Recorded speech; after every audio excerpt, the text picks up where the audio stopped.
Welcome, ladies and gentlemen, to the inaugural episode of Superintendent Unplugged, In Depth with Davis, the podcast where we'll dive deep into the world of educational leadership. I'm your host, Addison Davis, and I'm thrilled to have you join me as we embark on the inspiring journey together. As a superintendent once myself, I understand the challenges and complexities that come with leading a school district. But what I've come to realize is that there's abundance of amazing work being done by superintendents all across our country. This podcast is a platform to shine a spotlight on their incredible accomplishments and innovative approaches. Each episode will bring you exclusive interviews and superintendents from various districts across our country, both big and small, urban and rural, as they share their personal stories, triumphs, and even their moments of vulnerability. We will explore the strategies they employ to tackle the ever-evolving landscape of education, from fostering equity and inclusivity to embracing technology and preparing students for their future. But this podcast isn't just about showcasing success. It's about fostering a community of educational leaders who can learn from one another, share their experiences, and collectively navigate the complexities of our role. We'll discuss the tough topics as well, the difficult decisions, and the innovative solutions that are transforming education for the better. So while you're an educator, a parent, a student, or simply someone who's passionate about education, this podcast is for you. Superintendents Unplugged is your behind-the-scenes pass to the world of educational leadership, where we uncover the stories that inspire, motivate, and empower every one of us. Get ready to be inspired, challenged, and entertained as we embark on this incredible journey together. I can't wait to introduce you to the remarkable superintendents who are changing the educational landscape one district at a time. I'm your host, Addison Davis. Today we also have our partner with Strategos, Todd Lamb, who does a podcast with On the Clock. We're going to do it together today. We are lucky to have a great superintendent from Virginia. We have Dr. Francisco Duran. Thank you so very much to Virginia Public Schools for being here. And, here we're at Age of Learning to be able to look at, different platforms, but also come together as superintendents and leaders and really face some of the greatest problems and find solutions. Thank you for being here, and look forward to engage in this conversation. Thank you for having me. Yes, sir. We'll jump right off. 31 years in public service, serving students around this country in so many different places, from one side of the country to the next. We in the space now, it's so hard to get individuals to look at education as a career versus a job. How does 31 years happen? What does that happen for you? Well, it happened for me because it really was about a passion, and I think we have to reignite the passion in individuals again. I think it's been lost in some cases, and for me, I'm in education this long because I really want to give back to students because people gave back to me, and it was a life changer for me, and it was an opportunity for me to have doors opened and opportunities created that I wouldn't be sitting here today if it wasn't for that. I don't come from a background of individuals and a situation where I would have thought to have been a superintendent, thought to have gone on to get my doctorate, etc. And it was all because of educators and teachers who saw things in me. And so I really think that for me, it's that passion that we have to reignite in folks and see and connect us once again as humans. We've lost a little bit of that, but it's coming back. We're in California, and you said you got your beginning out here. Yes. How did you get to Arlington, Virginia? Long story to get there, but I went to the East Coast to get my doctorate first. Yep. And I wound up following my former superintendent from San Francisco, Unified, Arlene Ackerman, who went on to be the superintendent in Philadelphia. So I went with her, and that's how I got to the East Coast initially.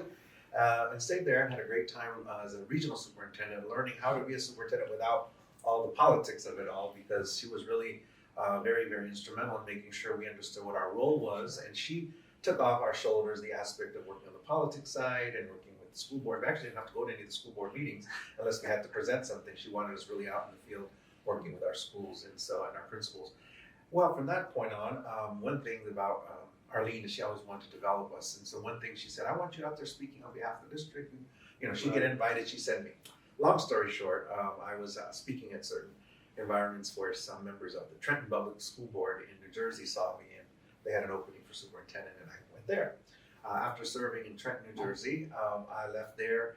I was reappointed to stay there, but at the time they had a superintendent salary cap that really was a hindrance to many individuals, and many of us left the state because of that. Because at the time when I was reappointed, my salary cap was not approved by the governor, Governor Christie at the time, and so I would have made less than my high school principal. And at the time, the world just works in mysterious ways, and I really believe that connections and networking. I had someone reach out to me from Fairfax County Public Schools. They said, I kind of hear what's going on. They met me through organizations I've been part of ALAS for many years, and they met me there and reached out. And so, long story short, I went to Fairfax County as Chief Academic Officer, because for me, it's never about the title, and never wasn't about the position. It was about the service and giving back to the community and the work. And so when I had an opportunity to go to Fairfax to serve in Chief Academic Officer role, where I can effectuate a lot of change at a much larger scale, one of the largest school systems in the country, 10th largest at the time, in an area of passion of mine, of learning, teaching and learning. I went there, and I loved it, and I stayed there, and and for me, I decided that was my work, and I wanted to stay in. I didn't really look for a superintendency. People would reach out to me, but I fell in love with the DMV area, and I fell in love with living in that part of the country. And so then, a few years later, about 5 years later, Arlington Public Schools, which was the neighboring district of mine, had an opening, so I applied. Arlington, for most people that have not been to the Washington, D.C. area, it is an interesting community. It attracts a lot of government workers. You have a lot of transition every 2 and 4 years. What are some of the other challenges we might not know about regarding Arlington? Yeah, we have a lot of State Department officials that come and go. So Arlington is a wonderful little community because it's a very, very grounded in equity. It's really grounded in progressive values. It's really grounded in making sure that we are a community that supports education. And over 80% of the residents there don't have children in public schools, but they are strong supporters of public schools. They continue to think about ways that they fund us, whether through bonds or opportunities, through additional revenues that we may need to support our schools. And they're very proud of our school system. And I'm proud of our school system. We were the #2 best school system in D.C., Maryland, Virginia, and #1 best place to teach in D.C., Maryland, and Virginia on the niche rankings. But so one thing about the challenge is an opportunity for us, because we often have that transiency. We also have changing population of our English learners that come in, but it's our strength too, and so we find ways to make it our strength and continue to reimagine how we do our work. And that's part of what education is all about. Each year, I tell my staff all the time, each year is like a brand new year, and it's exciting for us to be able to see the students in front of us, and what are we going to do to support them? It's not about what we had in the past. It's what we have today and what we're going to do to make that a reality for their success. Love it. I hear the joy in your voice about, the pride that you have, not only to actively engage communities, but caregivers, parents, teachers. #1 place to be able to teach. That's about culture. And the one thing that I've read about and engaged about is your ability to build systemic relationships in a culture where individuals not only want to win, but they want to give their hearts to children and open up their full potential and allow students to discover endless possibilities. As it relates to building that right culture, a lot of that comes with mental health supports. Yes. And from our perspective, since COVID, years ago, it's really exposed the need to be able to not only support children from a mental health perspective, but also your employees as well. So what are some of the steps that you've taken to wrap your arms around all of this and really address the unique needs of not only developing the whole child, but developing the whole family and the whole community? So we've had to put a lot of resources into our schools. We looked at a comprehensive approach, whether it was social workers to support our families. We partnered with our county, and we now, 2 years ago, we brought in all the Department of Health and Human Services county staff into our high schools, and are actually housed there. And so they're able to provide direct supports to families where rather than families having to go to somewhere. So things of that nature. We've also looked at how do we support SEL as a part of our curriculum. And when we first started, we brought in CASEL, a group to look at us for a deep audit of our work, and they gave us some good findings to think about. And one was that we needed consistency and choice at the same time. Those are kind of sometimes pull each other apart from each other. But really, so consistency, we really identified a couple of different social emotional learning approaches that each grade level, and then we allowed schools to choose from those. And we saw some great success at the beginning, some challenges. One thing we learned last year was at the secondary level, it seemed very cookie cutter, and it was like, okay, it's SEL time, now it's time to do SEL. So this year, what our schools have done is they are very proud of what they've done. Our teachers have invested in now, and they're taking SEL standards and building it into their curriculum. and they're building in lessons as departments. So we've done things of that nature. We've also had to really, really think about the mental health needs of our families and students in a different way. So we've explored telehealth. We have telehealth opportunities for our secondary students, 6 through 12. And then also we've been really faced with a real challenge, as many of us across the country are, with overdoses and opiates and children and staff engaging in that. And so we've invested more in our substance abuse counselors. We trained we were I think the second or third district in the country to allow our students to carry Narcan and train them. We've done a lot of public education with our parents to help them understand that this is very different, a very different epidemic that we're seeing.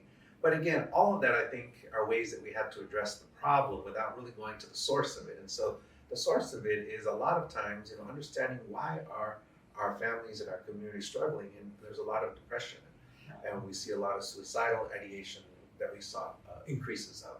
And so we have to really go back to what is really happening and how do we create warm spaces for people to feel safe and healthy and want to be a part of the community again. And so that's a lot of the work we're still working on. But I think that we have to do those, reactionary pieces, but have to become more proactive. And so, even me this year, I started something new. I started substituting in classrooms and starting to recognize and see the behaviors. And it's, when you hear about it, you see about it. Just last Friday, I was substituting in a second grade classroom. And understanding that we have to have different approaches to how we help our students and staff. But it is an area of continual learning for me and for us. And I think as it evolves over time, we have to continue to find different approaches to what we can do to help our students and staff. But we're fortunate in Arlington that we do have the community support and we have the resources. I know a lot of communities don't have the type of resources. We have substance abuse counselors, we have social workers, psychologists.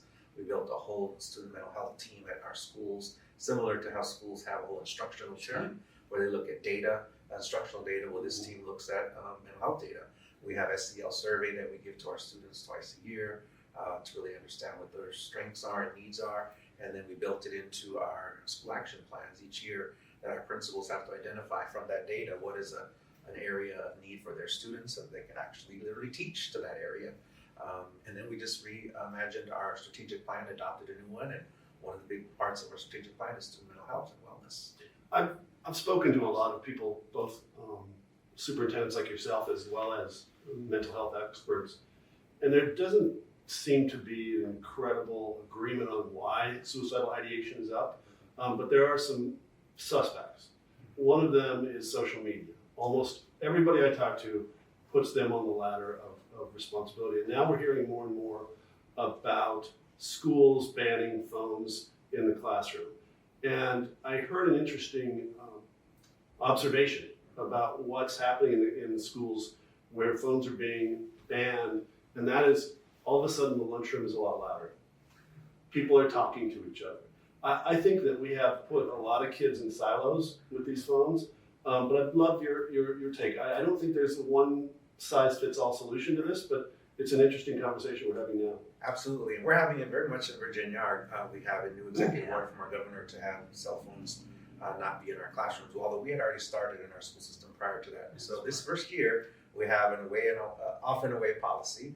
We have a couple of our middle and high schools that are doing a pouch initiative and a pilot. So it just started that work. But what we have seen is more focus on instruction, and we've seen students talking more and engaging more as a community. Is what I was saying earlier. How do we come together as a community?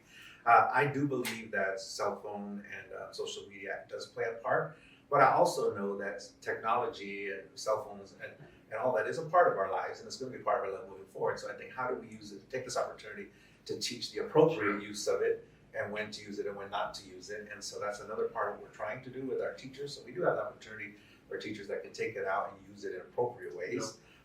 Because I don't think we should just say it's horrible and ban it, and it's an awful thing. They're never going to be the gone. reality after school, as soon as leave and they turn them on, and et cetera, et cetera. So how do we teach positive use, and how do we let them know when it's okay and not okay to use them? You mentioned you use telehealth, right? Use telehealth. One way to use telehealth would be to have them on their phone. Exactly.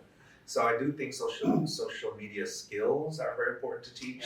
The positive use of it, and AI coming about. We cannot say to students, you're not going to use your phone ever and just turn it off as part of your workplace. A lot of workplaces are using them constantly, but it is not appropriate in certain times and places.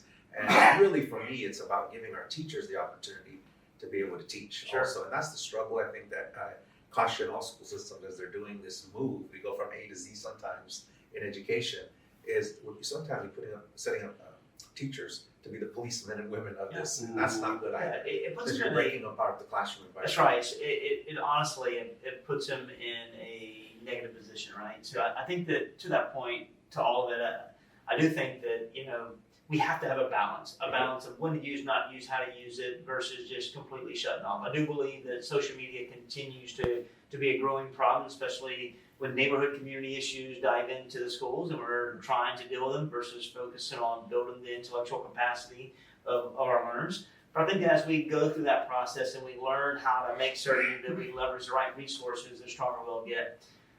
Before we close, I want to add one thing, because I've talked to many high school students about this and young people, and they share with me that social media also has a very positive impact in their life, and it's a way that many of our young folks use social media, whether it's civic activism. We want to see more young people involved in politics. We want to see more people involved in our election, people engaged and wanting to make a difference in their community. And they share with me that's one way they do that. Yeah. And it's one way they can bring together, they share with me examples about the gun violence that happened in Florida and how they united as a young group across the country to come together to nationally advocate for gun reform, et cetera, et cetera. So whatever the issues are that are important to that generation, it is a tool for them to use that has been effective. And so that's why I say yes to your question, your point about it also has a negative impact on their mental health when used for cyberbullying and this whole piece about wanting to be liked. Everything they post, how many likes do they get, how many hearts do they get, who's looking at this, views, et cetera, et cetera. That's very unhealthy, and it causes a lot of depression, I think, for many students. But it is positive, and that's why I don't want us to lose that piece of it all, because I've seen, many of my students really take it on and make some positive changes to their community. That's what we want. We want students to be civically engaged. My son's school, Addison, they would let the students run the social media campaign for different sports, highlight different athletes. Yeah. That's really cool. That's actually a career that you can build. Yeah. And I think that, to your point as well, Doc and Todd, you know this to be true. The more that we can involve our parents, the more we can involve parent-teacher organizations, whatever it may be, community liaisons that are in this process to educate them about the power of positively leveraging social media, the stronger we're going to get. Right. And so I want to journey to the last subject, your love, literacy, science of reading, driving the work. Before it was cool, you were already doing it, Doc. And, moving from the initiative rolling out to your elementary years ago, and now we're focusing on some of the secondary part of that. So talk about how you are leveraging it, because honestly, now more than ever, we're having to focus on the foundations of literacy and being able to build the capacity of our teachers, but at the same token, build the foundations in our learners so they can have, be proficient in phonemic awareness with decoding, being able to look at, read fluently, to comprehend, those kind of elements every day. So talk about what we're doing and what's going on in your school district. Yeah, it's a love of mine, because I do believe literacy is like a civil right to me. It's a foundational component. If we don't help students to be able to read, write, speak, they're not going to be successful. Right. And this is the fundamental thing that we can do for them as educators that we need to do more of. And we saw through a lot of research, and we know from practice, that the best, most effective way for students, particularly students who are struggling, our English learners, students with disabilities, some of our students who may not have access to literacy at the same rates when they enter ours. We have a lot of students who enter kindergarten already behind because they don't have access to reading or to the amount of vocabulary they hear. And for that subset of students, for all students of course, but for that subset of students, teaching them the basic foundational phonemic sounds and how I've walked into classrooms and seen students just engaged in that, and it is so exciting to hear a kindergartner or first grader be able to articulate those things.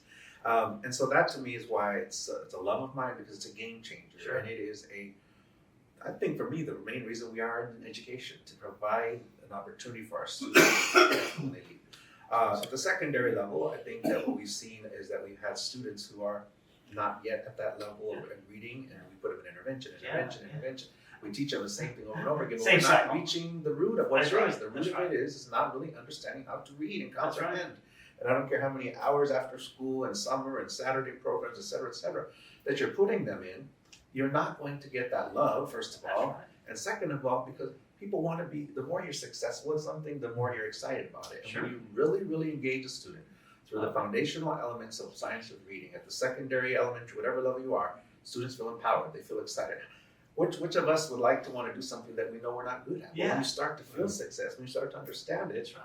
you become very much engaged in a way that is transformational. I've seen it before my very eyes. And so, but it requires us to help our teachers, to give them the resources, the training that's necessary. And that's a challenge because there's a limited time in education. We don't have a lot of professional development days. And yet we have the students there before us each and every day we have to plan for. So that's been a big struggle, and I think it's one that we all need to think about how we better resource for teachers and how do we build in time for professional learning. That's one area I don't think a lot of the public understands how little time our educators have for us and for them to learn better at their craft. Time becomes our enemy in education, right? It's so how do we create creative moments to maximize learning, but also building capacity of teachers. And you talk about the secondary level. In the secondary level, 6-12, we have content area experts, right? And whether core content, reading, science, social studies, mathematical practices, whatever it may be, really get to a point where it's more focused on covering content versus teaching foundations of literacy. So your focus on helping them understand the foundations of reading is spot on. And for you, I think you're on the right track. I thank you for being a trailblazer in this space. And then more importantly, thank you for your national involvement, because former president of ALOS, given to a part where you're actively engaged to make certain that we see more representation of leaders throughout this nation, throughout this country, rightfully so. And we appreciate what you do every single day. So, thank you. Yeah, it's very important that I think our students see individuals that represent them, that look like them, and gives them hope. And it gives them hope, and it also gives them the opportunity to understand culturally and having a diverse group of individuals in various roles brings a different lens into conversations. Out of 132 school divisions in Virginia, I'm the only Latino superintendent, but our Latino population in the Commonwealth is very, very large, and so having my voice sometimes at the table is just an opportunity to share a different lens. Not that I know everything, not that I represent all Latinos, I don't, but having that diverse thought process and experiences, and our lived experiences do mean a lot as leaders and as individuals working in education. We bring our lived experiences to the work each and every day. And if you have a group of individuals who are in various leadership roles who don't have common lived experiences as the students and the communities they serve, it does a disservice. Well, thank you so much for being here today. Really appreciate it. Proud of your leadership, proud of what you're doing. You see it today.